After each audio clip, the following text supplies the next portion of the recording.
सुनली पुकार जी हाथ जोड़ी बाबा हम करिले गुहार जी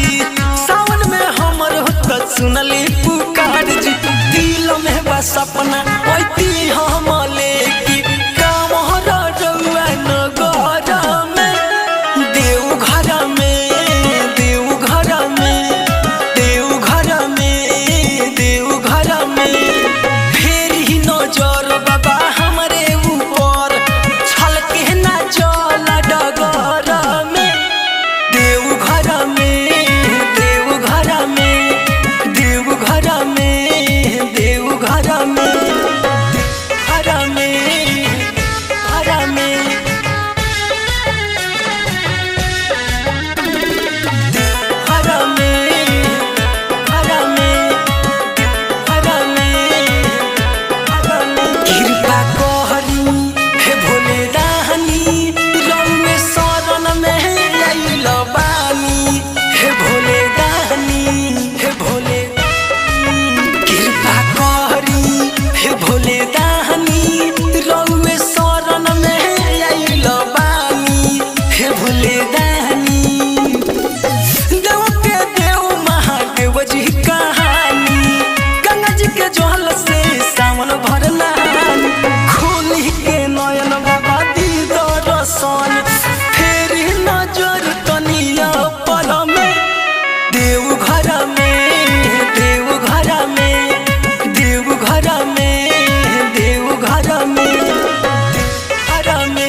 छोटे लाले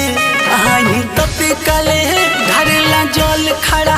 बानी बेहाले घड़ी धली काले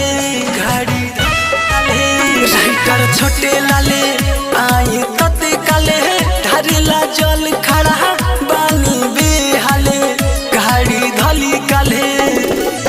सुनल बिहारी जोड़ली हले हाथ जी एक बेरी बाबा रउआ दे दिए साथ जी माफ करी गलती भइल होके जौन हमनी के रखी अपना नजर में।